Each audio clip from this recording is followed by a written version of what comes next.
Hey, you're listening to a mainstream podcast from the middle school ministry, Rapids. We hope you enjoy. Yo, Rapids, what is good? How are we doing this morning? We're doing good? How many of you guys were at Encounter Day yesterday? Okay, did you get some sleep after an Encounter Day? As soon as you got home, just knock out? Good. Well, don't sleep now, okay? That's not a good time to sleep. Who's going to mainstream Easter next week? Okay.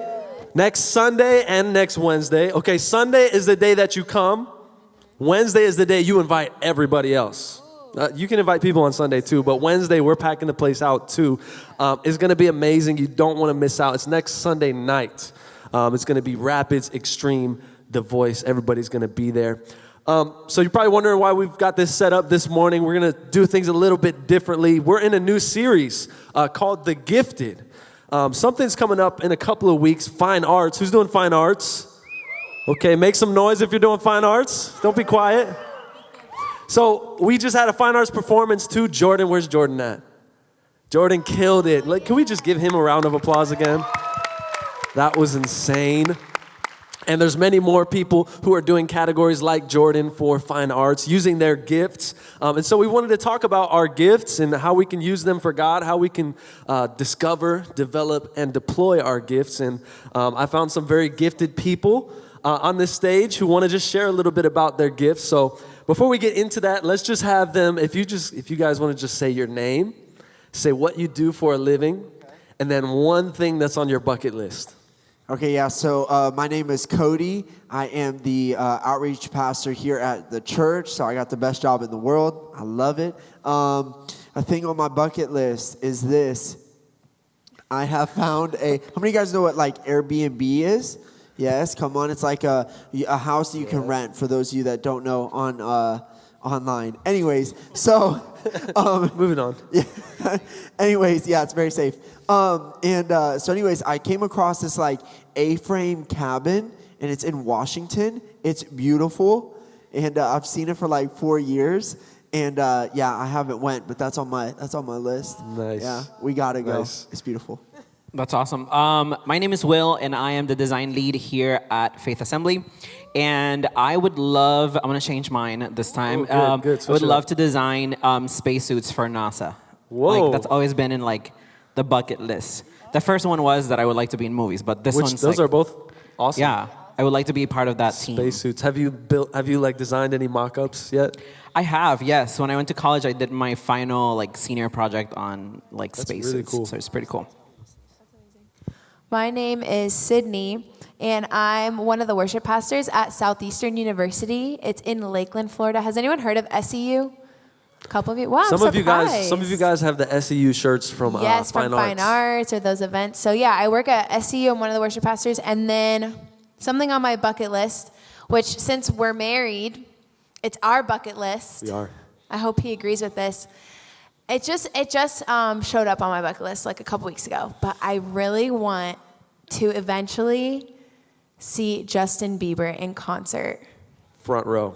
Why is no one reacting to that? Are you guys, do you like Justin Bieber? Yes. Dude, where are my believers at? I really want to see, I'm not even a big concert person, but a bunch of my friends are going, and like they've already gone, and they're posting videos of it, and they're on the floor, like they got floor seats.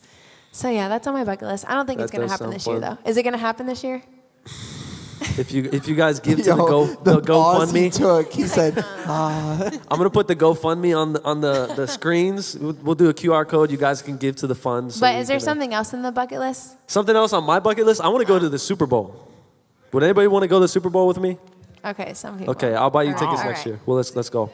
That's on my bucket list. Justin Bieber or the Super Bowl? Justin Bieber at the Super Bowl. I heard Bieber. Okay. Halftime show. It's half and half. Exactly. Win-win. So let's get right into it. You guys kind of shared what you do for a living, but obviously you haven't always been doing that. You picked up the gift at some point. So maybe just explain the process of when you discovered what some of your giftings were. Yeah, I'm such a people person that to me, like the way of talking to people, like that is kind of the gift for me. I could be in a room all by myself and I'll start talking to the wall. So no, like I love people so much. I think when it happened was when I was homeschooled all the way to 6th grade until I was deprived all my, no, I'm just playing with you. So then when I went to school, I realized how much I love people. And which also got me in a lot of trouble during that time too, because I was always talking in class the entire time. Yeah. So Who that's talks too much definitely- in class? Like you get caught for it. Okay. Yes. You guys are my best friends. And shout out to those people. But yeah, so that's when I kind of discovered, like, man, I love people so much and I have the gift of gab. Yeah. Awesome. For me, it was probably around like middle school where I developed like a gift for like sketching things. I used to draw like the Looney Tunes and specifically like Daffy Duck. So I would just, go to town and draw him and just, I don't know, I had this thing where I just would draw his face and then I would write a note on the back and put it on my neighbor's door, like as a note for them. So like, hey, here's my artwork. Thank you so much for supporting me. So yeah, it started there and then, it grew and that's where it started, like when I was like probably around your age. So That's cool. Similar age for me, it was like 4th, 5th, and 6th grade was the first few years I started singing. And I think I kind of discovered it just when here at Mainstream and here just at church, we would put on productions and there were things like fine arts. And so I just took a risk. Like I wasn't necessarily good at it yet. I didn't even know, but I just took a risk and I would join a team or I would audition for the production. And I just kind of started singing. And then eventually it was really easy to audition for Rapids worship. So then I started singing in Rapids specifically and it was a lot of fun. It's awesome. She said, I wasn't necessarily good, right? I kind of doubt that. But when we all started our first giftings and kind of developing them, like probably you weren't the best at drawing Daffy, but you tried and you kind of got into it at that age, but you've grown along the way. And so my next question would be, how have you developed those gifts over time and how are you functioning in them today? Yeah, I would say for me, developing that gift, I would put myself in as many situations as I could to talk to people and about anything. You know what I'm saying? Like anything and everything. So even if you're like an introvert, like I challenge you in that. You know what I'm saying? Like put yourself and stretch yourself in as many situations as you can to be a better speaker. And check this out. Sometimes, like I feel pretty confident that I know how to talk to people like one-on-one especially. But man, sometimes you're going to meet these people where they leave you and you're sitting back and you're like, maybe I don't know how to talk to people. Like, but check it out. Those conversations are what's going to stretch you. You know what I'm saying? I think in the uncomfortable stages, that's really when you're going to have the most learning opportunities. That's when you're going to learn the most and you're going to be stretched. So yeah, that was it for me. Yeah. For me, well, I'm a graphic designer now, and I do a lot of just like marketing and content and stuff like that. But for me, it started by collecting like National Geographic magazines. My grandfather would collect them and there would just be tons of them at his house. So I would go in and just grab a pack and then I would go look through them and I would start cutting out just animals and pieces and just kind of creating my own like collages of them. And I think that's where I've developed like, probably that ease in what I do now as a designer because I've been looking at like just content since I was so young. So, and I did that, and I obviously did a lot of practice. I joined this little like fine arts academy back where in Puerto Rico, and I was just always there, just learning and allowing my mistakes to just kind of like flourish. You know what I'm saying? So totally. Probably the collages that you made probably kind of set the stage for what you're doing now, right? Yeah, absolutely. Everything that I do now, it's pretty much that, just putting pieces together and obviously making, some of the graphics that you guys get to see here at Mainstream and at the church and stuff like that. So, yeah. Yeah. Did you guys see the new apparel that we have at Faith? Maybe some of your parents were rocking it last week. Some of you guys are wearing it, too. Yeah, some of you guys, is anybody wearing it? She's got the sweatshirt up front. Yeah, she's got the sweatshirt. I see a hat back there. So he got to design a lot of the stuff in the apparel, so that's been really cool.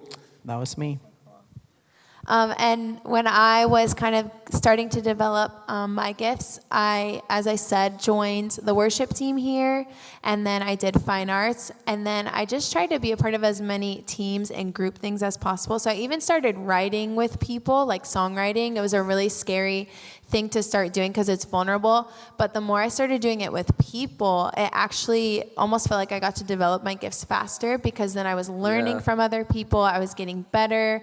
I had leaders in my life too who I looked up to. So if you guys have gifts you're discovering and you see someone that maybe is where you want to be eventually, getting connected with someone else to kind of mentor you was also a big thing for me. That's huge. And notice, like, as they share all of their gifts, like, they all have different gifts, right? Like, Cody doesn't lead worship on Sunday mornings, but thank God, right? We should all switch one day. I know. I know, switch roles. Let's try. Yeah, that's probably, you guys don't want to come to a service if that happens. But they have different gifts, right? And so that's kind of normal. Like, you can go on Instagram and you can see somebody is better at something than you, or good at something that you're not good at. And so sometimes it's really easy to envy other people's gifts and to say, I want that, when we have gifts of our own. So I guess my next question would be, have you ever envied someone else's gift before? And if so, how have you kind of navigated through that? Yeah, I would say, of course, because I think that every person who has some sort of like creative inclination will automatically fall into the comparison trap. And you're always going to be judging yourself probably the most. So sometimes you're not happy with something and someone else can look at it and be like, this is like a masterpiece, right? But you're just not content with it. And you tend to do that by like sometimes looking at social media or letting, even Pinterest or all these areas where you look for inspiration set the standard for you as a creative.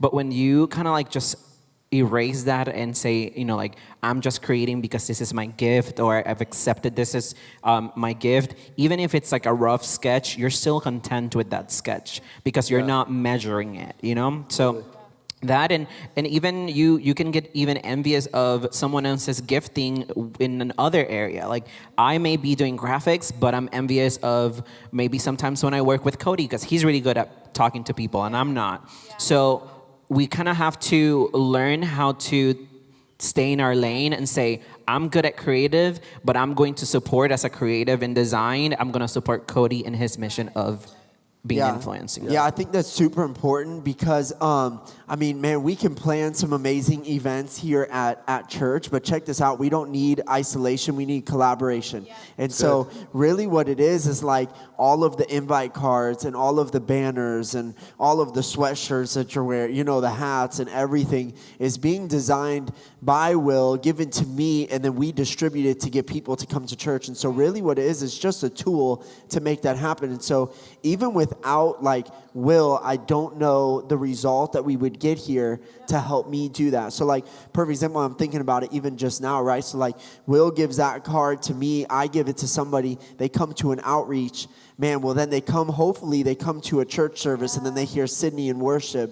But then right after Sydney, it's Pastor Jake bringing the message. You know what I'm saying? See how it all comes together? So it's not this envious, but when you're just so confident in the gift that God gave you, that's when you really get to flow and function in that. You see how the gifts work together, right? Like, that's what the body of Christ should be.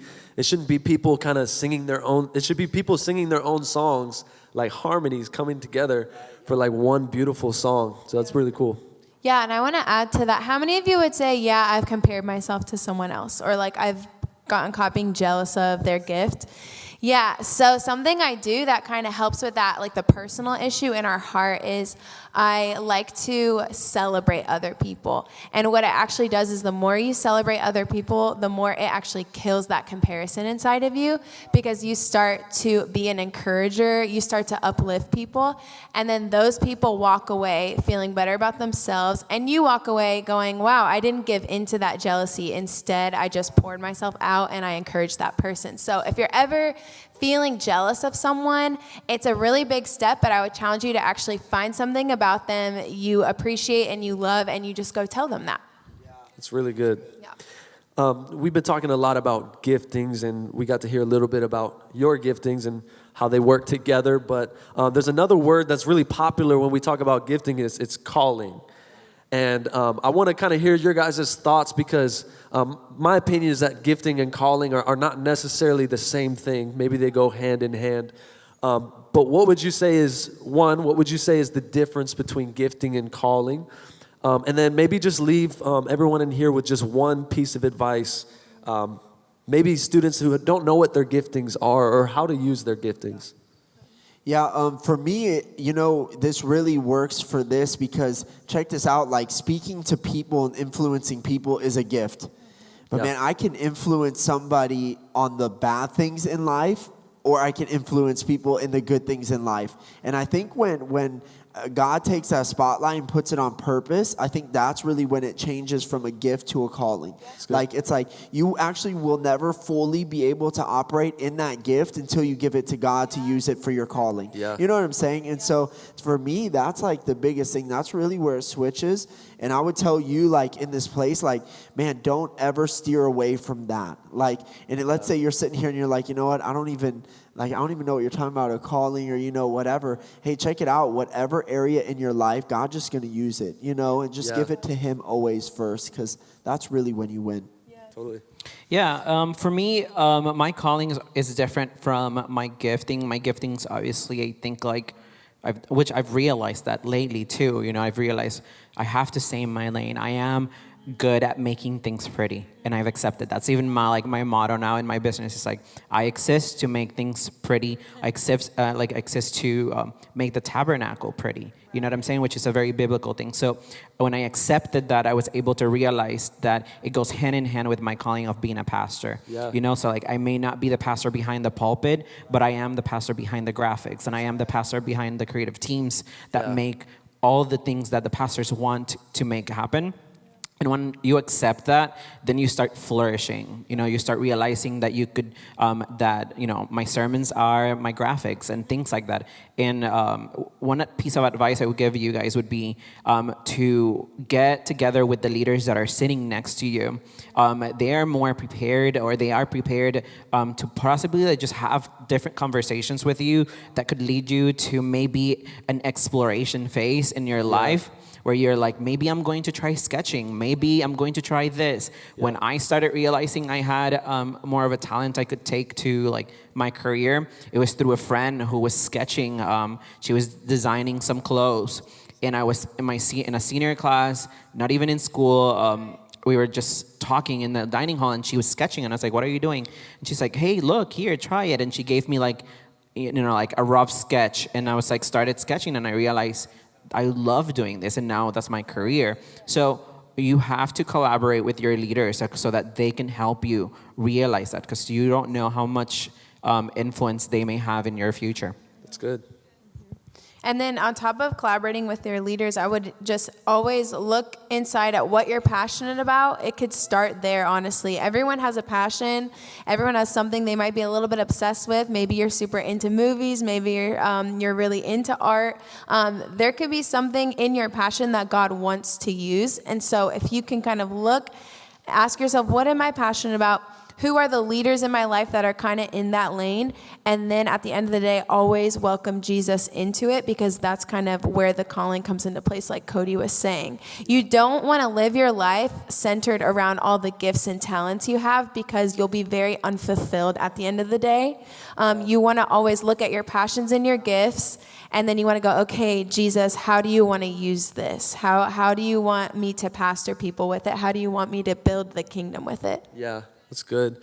And it might be easy to look at, the people on this stage and be like, well, they just have it all together. Like, what am I? Like, I have a passion for something, but I don't know how it's going to play out. And that was our story too. Like, maybe we had a passion when we were in middle school for something specific, and we didn't necessarily know. I didn't necessarily know I was going to be a pastor one day, but I knew I had a passion for creativity and for communicating. And God is the one that kind of works that all together and kind of gives you purpose with that. One thing I noticed with all three of their responses is calling is very tied to people. Like, Jesus gave us the calling to make disciples. And disciples, it's all about making people followers of Jesus. So I think our giftings is how we use that. It's our giftings is the things that we do to disciple other people. And man, I've been so blessed to just hear these guys' story. Haven't you guys been blessed to hear what they have to say today? Thank you for listening to a Mainstream Orlando podcast. We hope you join us again soon.